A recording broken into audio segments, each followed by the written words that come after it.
puji Tuhan. Haleluya. Mari kita buka Alkitab kita. Kita akan bersama-sama merenungkan firman Tuhan yang terdapat di dalam surat Paulus kepada jemaat di Galatia.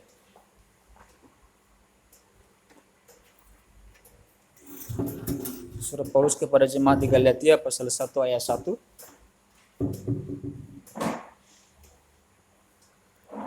Sebelum saya bacakan firman Tuhan, kita puji Tuhan. Haleluya.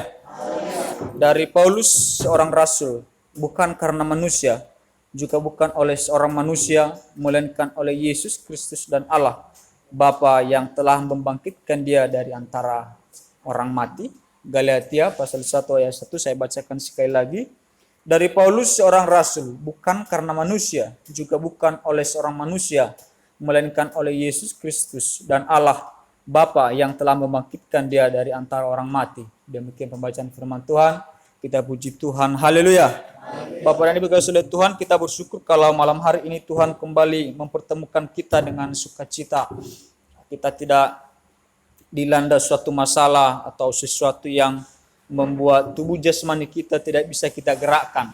Tapi malam hari ini kita yakin dan percaya Tuhanlah yang memberikan kita kekuatan masing-masing sesuai dengan porsinya. Dan kita bersyukur akan hal itu, dan malam hari ini kita datang dengan satu kerinduan kita mengalami perjumpaan yang indah dengan Tuhan. Kalau kita tidak merasakan perjumpaan dengan Tuhan, maka ibadah ini agaknya seperti rutinitas saja, seperti kebiasaan saja. Tapi saya dengan percaya bahwa kita pada malam hari ini merasakan sukacita ketika bernyanyi, merasakan ketenangan ketika berdoa, dan semuanya itu oleh karena anugerah Tuhan bagi kita. Kita puji Tuhan. Haleluya. Malam hari ini kita akan melanjutkan kembali seri memahami Allah, dan pada bagian ini saya beri judul Allah dan Kebangkitan. Tapi topiknya yang paling khusus kita akan berbicara mengenai kepercayaan atas hidup. Hidup yang saya maksud di sini adalah Yesus itu sendiri. Bagaimana kita percaya kepada yang hidup? Bukan kita percaya kepada dongeng, bukan kita percaya kepada sesuatu yang kelihatannya wow, luar biasa, punya kemampuan, atau kita memiliki suatu pandangan tertentu dan kita mengagumkan itu. Tapi pada hakikatnya itu tidak hidup. Pada dasarnya itu tidak hidup. Tetapi kita menaruh kepercayaan kita kepada sesuatu yang hidup. Dan yang hidup itu adalah Allah, yaitu Yesus. Yang hidup itu adalah Yesus yang dibangkitkan oleh Allah. Itulah sebabnya saya memberikan judul ini kepercayaan atas hidup yang terdapat di dalam Galatia ini. Bapak dan Ibu kasih Tuhan, masalah utama saya sebut masalah utama atau masalah satu-satunya manusia adalah maut. Maut ini adalah kematian.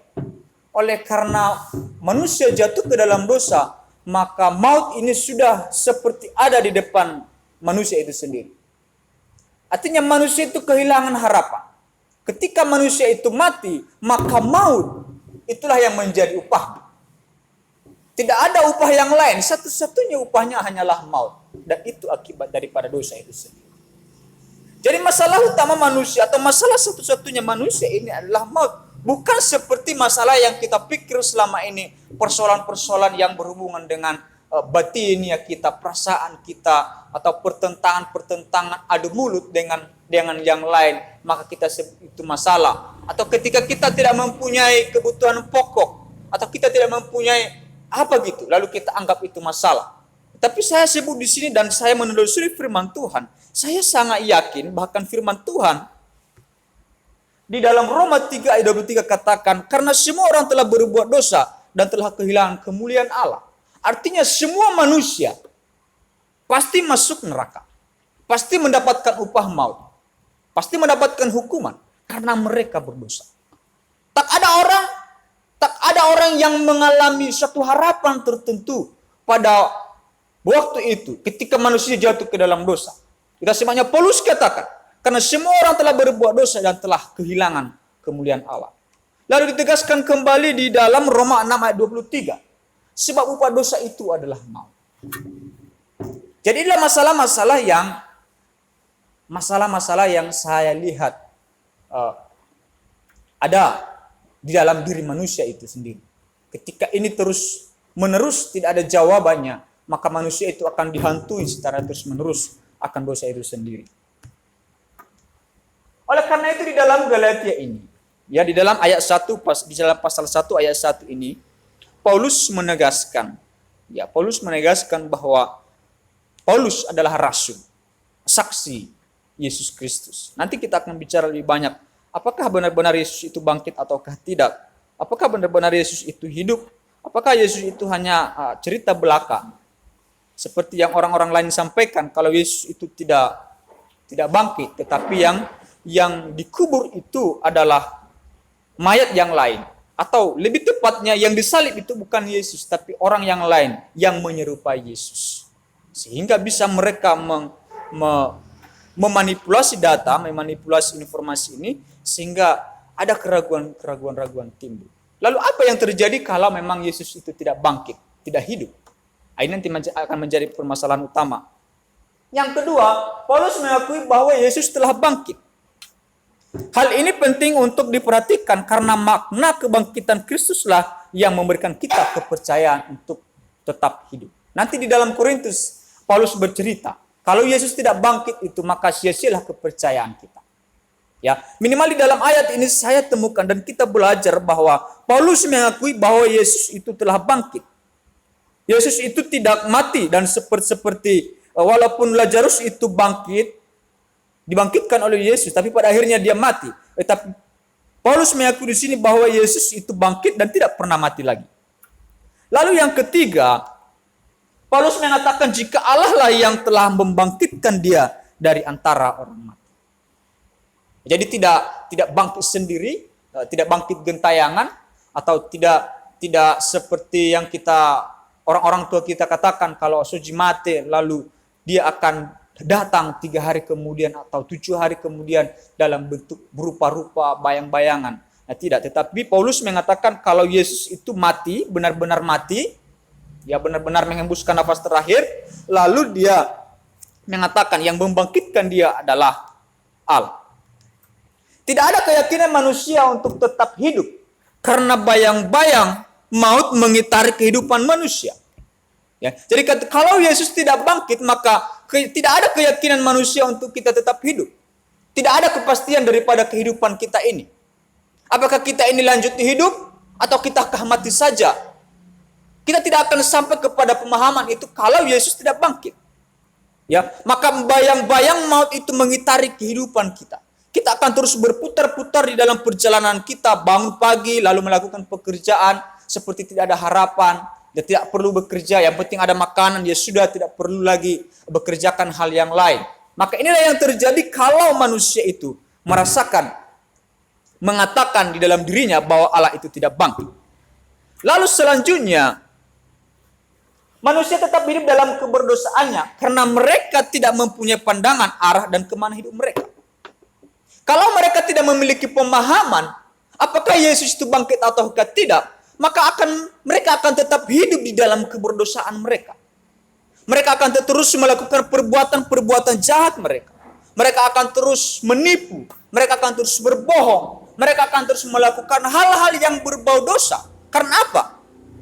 Ya karena mereka tidak tahu arah dan hidup mereka itu dibawa kemana. Mereka tidak akan berpikir ke sana.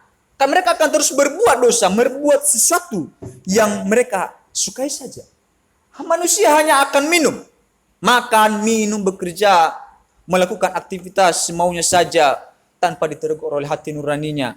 Kalau apa yang dilakukan itu benar ataukah salah. Makan, minum, tidur, kerja, hadiah guna pak. Yang mulukan mati tersatu. Jadi tidak seperti inilah kehidupan orang yang tidak mengakui kalau Yesus itulah bangkit. Paulus merupakan rasul Yesus Kristus. Apa yang dimaksud dengan Paulus merupakan rasul atau saksi Kristus? Menjadi saksi Kristus menandakan beberapa hal. Ya Bapak ini mungkin sulit Tuhan, menjadi saksi Kristus ini memiliki pengertian yang sangat dalam. Ya, Paulus mengakui dari Paulus seorang rasul. Ya, seorang rasul artinya seseorang yang memberitakan kepada orang lain dengan berani. Ya, dengan berani bahwa Allah itu atau Yesus itu hidup. Ya.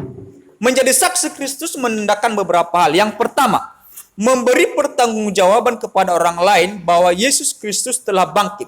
Bukan rekayasa seperti pengakuan kelompok tertentu. Kita harus berani memberikan pertanggungjawaban. Pertanyaannya, kalau misalnya ada orang bertanya kepada kita sekarang, seperti yang saya katakan tadi, bahwa Yesus itu tidak benar-benar bangkit. Yang disalib itu adalah orang lain. Lalu yang mati itu adalah orang lain. Ketika Yesus disalib, maka mereka mengangkat Yesus yang masih hidup itu. Lalu mereka ganti dengan mayat yang lain. Lalu yang dikubur itu adalah mayat orang lain. Sehingga mereka ketika pagi-pagi sekali pada hari Minggu, maka mereka mengangkat mayat yang mati itu lalu digantikan dengan Yesus yang masih hidup. Sehingga seperti ada suatu drama dalam hal ini. Lalu bagaimana kita memberikan jawab? Kalau orang lain berkatakan seperti itu, bukan Yesus yang kalian puja-puja, yang kalian sembah selama inilah yang hidup, tetapi orang lain. Tetapi Paulus dengan berani mengatakan, saya adalah rasul, saya adalah saksi, saya bisa memberikan pertanggungjawaban kepada orang yang bertanya, kalau Yesus itu benar-benar bangkit. Menjadi saksi artinya kita mampu memberikan pertanggungjawaban kepada orang lain, bahwa Yesus itu benar-benar telah bangkit. Yang kedua, kita mampu memberikan bukti dengan valid bahwa Yesus telah bangkit. Artinya, kita mampu memberikan bukti kepada orang lain yang bertanya kalau Yesus itu benar-benar bangkit.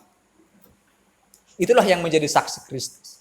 Kalau kita tidak sampai kepada titik ini, saya meragukan kekristenan kita. Siap memberitakan sekalipun menanggung derita ketika orang lain menolak percaya kesaksian mereka. Menjadi rasul artinya kita siap menanggung derita. Para rasul siap memberitakan Injil. Mereka siap menyampaikan kepada orang lain kalau Yesus itu benar-benar bangkit. Sekalipun mereka disiksa. Beberapa kali Paulus itu dimasukkan ke dalam penjara. Para rasul yang lain itu diancam. Setiap hari mereka diteror. Mereka tidak merasakan hidup nyaman. Karena mereka menyebut diri mereka adalah saksi. Jadi mereka yang menjadi saksi Kristus haruslah siap menanggung derita. Lalu poin yang kedua, Paulus mengakui bahwa Yesus telah bangkit. Hal ini penting untuk kita perhatikan Bapak Ibu kasih Tuhan. Karena ketika kita mengakui Yesus Kristus itu telah hidup, maka itulah yang memberikan kita kepercayaan, memberikan kita motivasi untuk terus hidup. Selanjutnya, para rasul berani dan siap mati demi Kristus karena beberapa hal. Yang pertama, Bapak Ibu kasih Tuhan, Yesus benar-benar bangkit. Mereka dapat buktikan dengan perjumpaan mereka selama berkali-kali dengan Yesus. Ini yang memberanikan mereka menyampaikan kebangkitan Kristus kepada orang banyak. Karena mereka telah berjumpa dengan Yesus itu. Mereka telah berjumpa dengan Yesus yang telah bangkit itu. Bahkan Thomas yang dulunya ragu-ragu, ketika Yesus menunjukkan diri, akhirnya Thomas katakan, ya Allahku, ya Tuhan. Dia percaya kalau Yesus itu benar-benar hidup. Dia telah bangkit. Ya, mereka siap mati karena mereka tahu, karena mereka sudah berjumpa dengan Yesus itu. Saya bisa katakan Paulus pun siap mati menanggung derita karena dia sudah mengalami perjumpaan dengan Yesus. Lalu bagaimana dengan kita pada malam hari ini? Apakah kita siap mati demi Kristus? Apakah kita sudah pernah berjumpa dengan Yesus yang disebutkan oleh Alkitab ini? Apakah kita pernah berjumpa dengan Yesus itu yang hidup itu? Bagaimana cara kita berjumpa dengan Yesus? Lalu yang kedua, kebangkitan Kristus memberikan kepastian hidup bagi semua orang percaya. Maksudnya apa Bapak Ibu kasih Tuhan? Kalau tadinya manusia hidup, bayang-bayang yang ada dalam pikirannya ketika dia nanti mati, maka dia masuk neraka, masuk ke dalam maut. Tetapi ketika Yesus bangkit, maka dia yang tadinya berpikir maka ketika dia tahu bahwa Yesus itu telah bangkit, maka dia memberikan kepastian hidup. Bahwa kehidupan kita ini, hidup kita ini tidak seperti makhluk yang lain. Kalau makhluk yang lain, ciptaan yang lain, mereka mati lalu dibuang, tidak ada lagi kelanjutan kehidupan bagi mereka. Tapi kita adalah gambar dan rupa Allah. Ketika kita mati, kematian kita bukanlah akhir daripada kehidupan itu sendiri. Ketika kita mati, maka ada nanti waktunya kita akan bangkit kembali. Kita akan merasakan ketenangan, kedamaian, hidup kekal bersama dengan Allah. Kita puji Tuhan. Haleluya. Itulah kepercayaan kita. Memberikan kepastian kepada kita orang-orang percaya. Saya yakin dan percaya kalau kita memiliki pemahaman Yesus tidak bangkit, tidak mungkin kita datang beribadah pada malam hari ini. Tapi karena kita mau hidup selama-lamanya bersama dengan Tuhan, maka kita kita melepaskan, seharusnya kita istirahat, tetapi kita datang. Karena kita sedang menjalani kehidupan. Kita memiliki suatu harapan. Kita memiliki suatu harapan untuk hidup. Bahwa hidup kita tidak hanya berakhir pada zaman sekarang ini.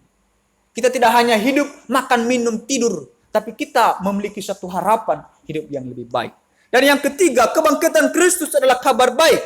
Karena pada mulanya manusia hidup tanpa harapan apapun. Saya katakan tadi, manusia itu hidup sepertinya hidup dengan suka-suka saja. Hidup dengan kemauan mereka sendiri. Tapi ketika Yesus bangkit, kita semua disadarkan bahwa kita akan memperoleh hidup. Dan hidup itu sudah disediakan oleh Tuhan bagi kita. Kita puji Tuhan. Haleluya. Paulus mengatakan jika Allah lah yang telah membangkitkan dia dari antara orang mati. Paulus memiliki dalil yang kuat dengan mengatakan bahwa Allah yang telah membangkitkan Kristus. Yang pertama, Paulus menegaskan bahwa Allah berdaulat atas kematian dan kehidupan.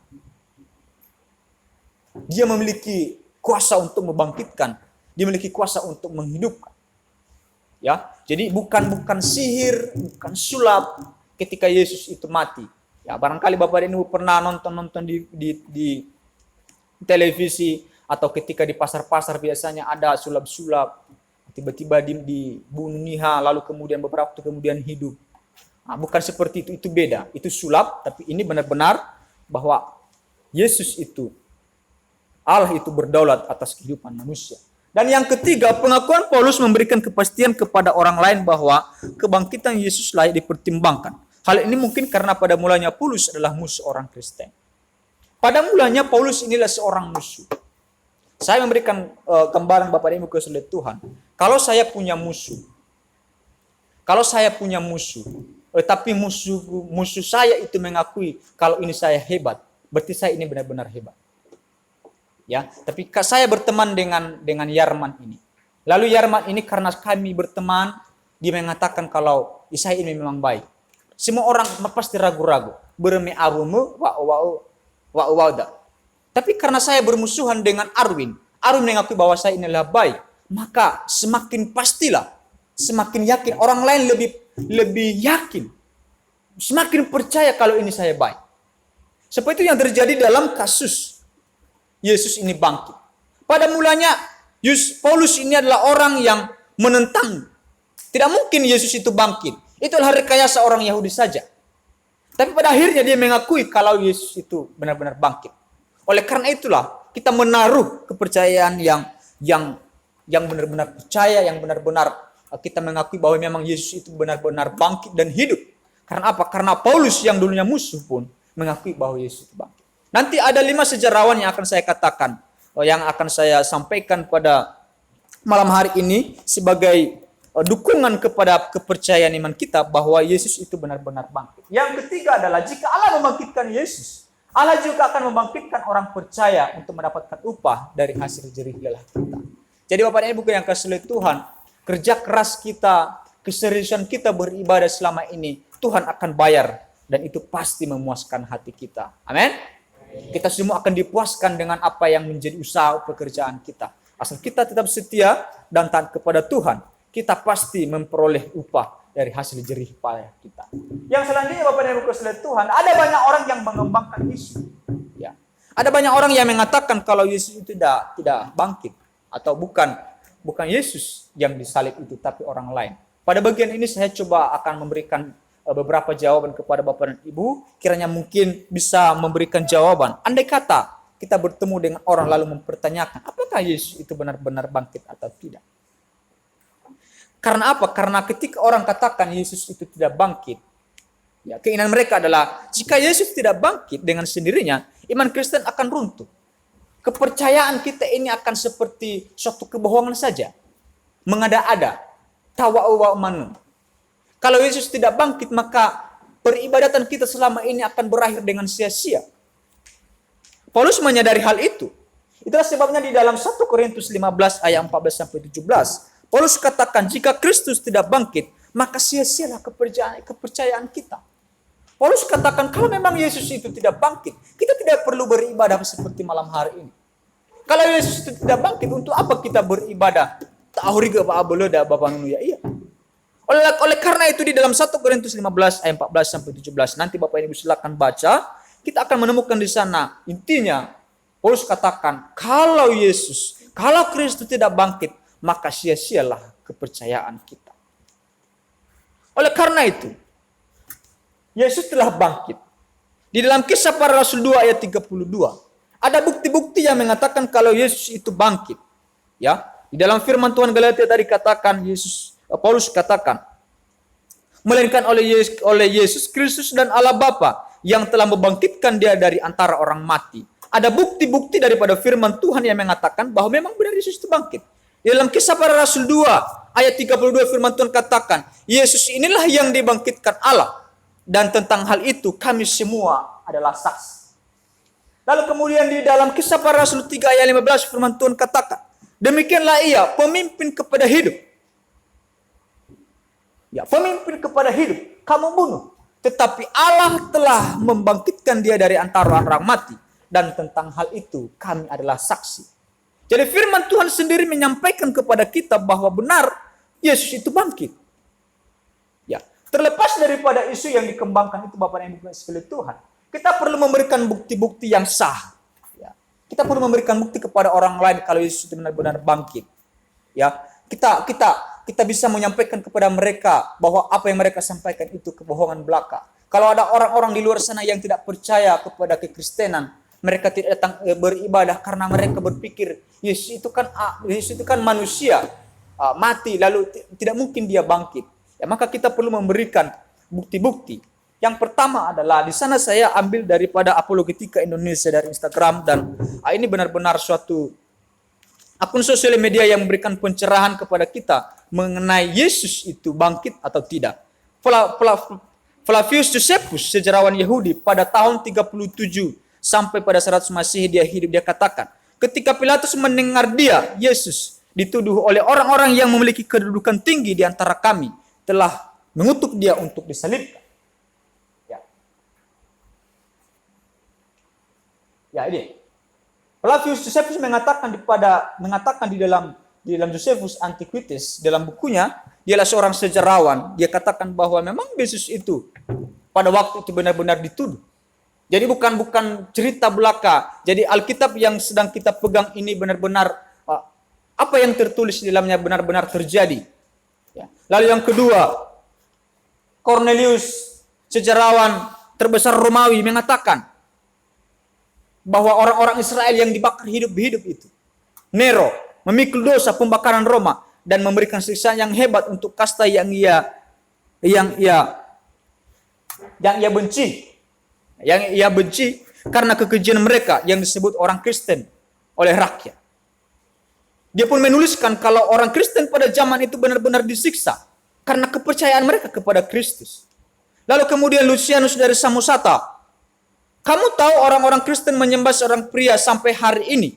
Ia adalah tokoh terkemuka yang memperkenalkan ritus-ritus baru pada mereka dan disalibkan.